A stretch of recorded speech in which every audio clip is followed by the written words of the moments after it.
Good morning and thank you for joining us on the program. Good morning, Mr. Davis. Now, let me start by asking you, of course, we all know it's been a very tough year for many businesses, but what has it been like for you? You're a player in the travels and tourism sector. Tell us your experience so far. Thank you. It's been horrible. That's even an understatement because since March 2020, there's been nothing coming in. No one has called to book. Of course, we know the airlines are shut. We know the hotels are shut as well. Cruises, everything is down. So even if you want to travel, you're not allowed to because it's been shut since March, even up till September, if I'm correct. So we have staff strength that we know they have families themselves they have to feed. We know they have, and if you don't pay them, you don't have money to pay them, of course, because you're not making money over that time. But I personally have been paying my staff from my own pocket because we've not had anything since March, like I said, up till date. So it's been terrible. It just started. We just got back recently, I think in November. And yeah, people started calling in, a whole lot of people that have been waiting to travel for them to open the airspace. Though some countries still shut their borders against us, but it's not been easy. I can only imagine, of course, because I'm sure that even before the pandemic, there have been several challenges that, just like every other sector, there have been challenges that you have been going through in that sector. So would you walk us through some of the previous challenges you've had even before the pandemic set in? Yeah, before the pandemic, the government is really not helping the players, small players like us that are into ticketing and all, because there are so many restrictions, or so to say, restrictions, and there's no panel put in place to help. There are people that their tickets have been cancelled for no reason. I presently have some clients that their tickets are cancelled for no reason. Presently, I know you said before, but even before and now, we're asked to get a COVID test if you want to travel. There are thousands of Nigerians now that are stranded at the airport. They have their COVID test done, but when you get to the airport, you will be told that, sorry, you can't travel because your COVID test is not from us. They want their own people, I don't know who they are, to No, but the government is just trying to ensure that everyone has authentic reports. Because there have also been reports of people coming in with fake COVID results. Yes, you're right. But then when you go to their own centers, to get this COVID test done, they give you one exorbitant amount to pay. After you make payment, they tell you, oh, sorry, you can get this test done here. Please go to our centers in other places. And they keep turning you around. And when you get there, I've had an instance where a client paid the COVID test at the airport. He was asked to go to another center in Maryland. He paid another one. They told him they're going to refund the one he paid at the airport because they can't see his name on the system. And that is how he ended up paying 3 times. And he actually even missed his flight. So the government is not helping in a lot of ways. And it's getting bad because you pay for a COVID test before you leave Nigeria. You pay for a COVID test when you arrive. You pay for another COVID test before you leave wherever you've been to. You pay for another one when you arrive here. So in total, I'll give you an example. I usually pay like $220 or $230 for a flight from Nigeria to Dubai. That's the same amount you pay for a COVID test only now. I would have loved to travel this December, but I couldn't afford it simply because when I calculated the COVID test amount and the amount I'm going to pay for my flight, is actually too much for me. So this brings me to ask you, I mean, we're all talking about traveling outside the country, you know. What about looking inwards? Don't we have our own tourist attractions, tourist sites here in Nigeria, rather than having to go through all of this? Yes, we do. As a matter of fact, I would say the pandemic has brought some good things. A lot of people have started looking inward. all my clients will tell me, oh, no, Mr. Michael, please, can you get us somewhere in Jesha, in Lapakan? They will mention. So now they started looking inwards because we Nigerians never used to like places in here, not until this happened. So maybe I say it's a little good thing for the tourist attractions in Nigeria as well. But then, the reason why a lot of us or a lot of people don't want to go to some tourist attractions in Nigeria, there are so many reasons. They're overpriced. Probably because, I'll give you an example, somewhere, I don't want to mention name, here in Lagos in VI, that used to charge for 40,000 naira per night, is now charging 160,000 naira. Why, for goodness sake, I don't know, because it's still the same place, it's still the same, and it's just within a short period of time. So if I'm going to pay 160,000 for a place per night, and I want me and my whole family to go, they're going to charge you extra if you're bringing someone else extra. So that's too much. And they also want, there are so many restrictions. You cannot use this, you cannot use that, though probably because of the pandemic, you cannot use the pool and all. But yes, it's bringing, they're getting there. Okay, earlier you told us, of course, between March and November, nothing really happened. So between November and now, how has it been? And then let's not forget, the second wave of the pandemic is here. So how has it been like, and what are your plans for the future? In all honesty, within November and now, it's been good. When I say good, I mean really good. Because we've had people that never even called. There are some clients that they wanted to travel before the pandemic, but because probably of financial.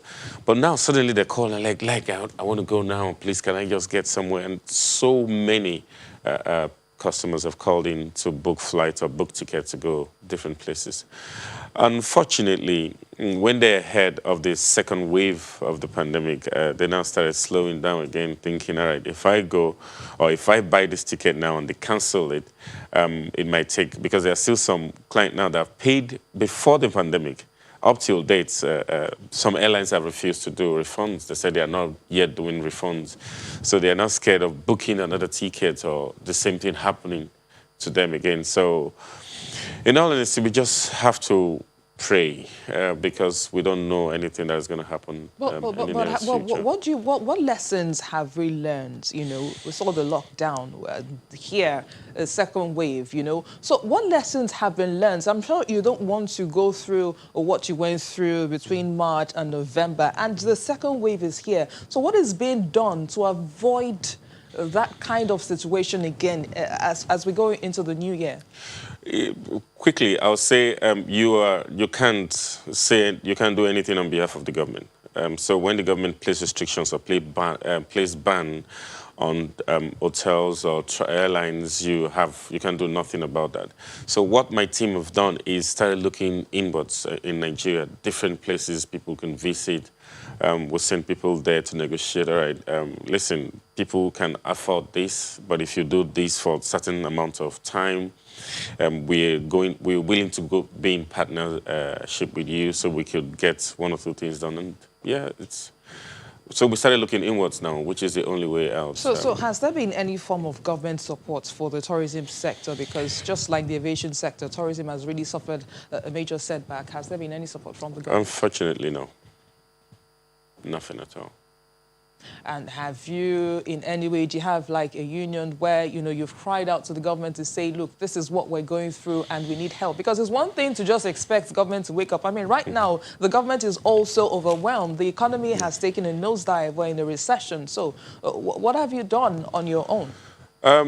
There are different unions and there are different levels of you. You can be a member of a place and not have a say whatsoever in it.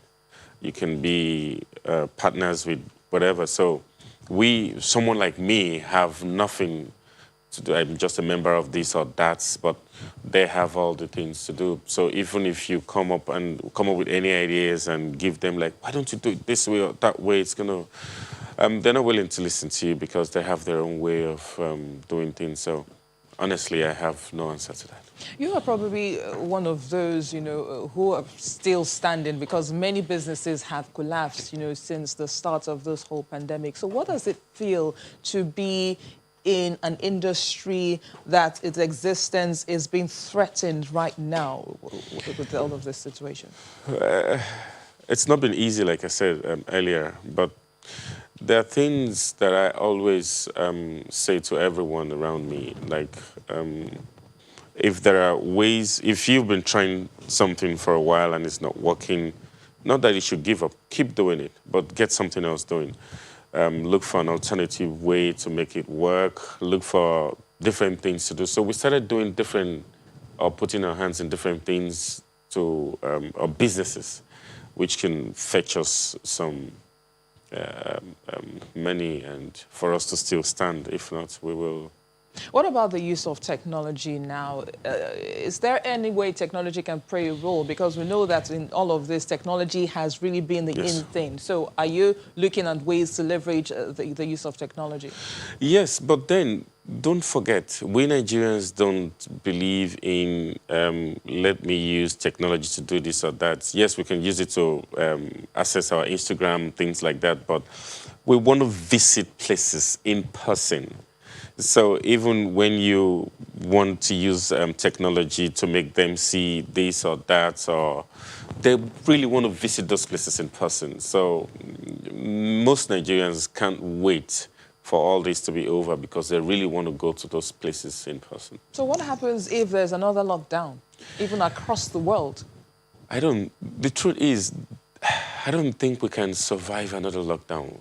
And in all honesty, I'll tell you, I don't think there's going to be one because, like I say, we will keep praying against it because if there is going to be another one, I don't think a lot of people will survive it. What is it to pray? I mean, let's look at what happened over the last weekend. It was Christmas weekend, and the government in Lagos State, for instance, the government had ordered the closure of recreational centers and all of that, and even in the FCT. But we saw what happened, even in Lagos. People seemed to have thrown caution to the wind. Everybody went out. It was business as usual. People didn't wear their face mask and all of that. So even the people, so to speak, not playing their part. So what then happens? The truth is, you can keep people in a place for too long. They're humans. They have their own mindset. They have their own... After a while, when you keep people in a place, they'll scream, they want to break out, that is what is happening. Nigerians have been kept globally. This is not only happening in Nigeria, don't forget. In the US and everywhere else is happening. People they can't even afford to stay indoors anymore. It's like, this is the lifestyle, this was the lifestyle they were used to. And now you're taking that away and saying, no, you have to stay indoors, you have to wear your mask. But it's for a good reason, because there's a pandemic out there. And the more people, continue to come together, the more it spreads. And we all want to get out of this as quickly as we can. Yes, you're right. But after a while, what would you think happened? Well, things will go wrong. There are a lot of things we can keep talking here. We want to follow the rules. Yes, we want to wear a mask. Yes, we want to wash our hands. We want to keep the distance. But the truth is, for how long can you do that for? So there are ways to do this. The government knows what to do concerning the social distancing. The COVID test, for example, they keep asking people to do. I don't want to say this on air. How genuine is that COVID test, even in the government centers? I have been there. I know what they're doing. So it's not real. So if you want to do something, do it. Let people know you've got their back, you know what you're doing yourself. But when they see, even this person that is telling us to do this is not serious about this, so they're going to go their own way. They're going to do their own thing. Let's talk about one other industry that you work with, and that's the aviation sector, which has been, very badly hit by the pandemic. Now, of course, lots of airlines are seeking bailouts from the government. But how, going forward now, what do you think would happen looking at the state of the airlines? A lot of them, even within, projected to go under, after this pandemic. So how is that likely to also affect your business, talking about the tourism sector? If the airlines are restricted again, or if bans are placed on them again, or if the second wave happens again, then there's going to be a lot of trouble, like I said earlier on. And we just have to hope and that everyone listens and follow, and the government themselves do what they are supposed to do, so that people will believe them. Because you need to lead by example. So other people that are following you will believe you. That is when they will like, all right, this is... Because personally, I believe there is COVID. Even now, it has gotten worse from November and December, when people abroad came back home to Nigeria for holiday. They brought it here. So there is a lots of it here presently in Nigeria. But then...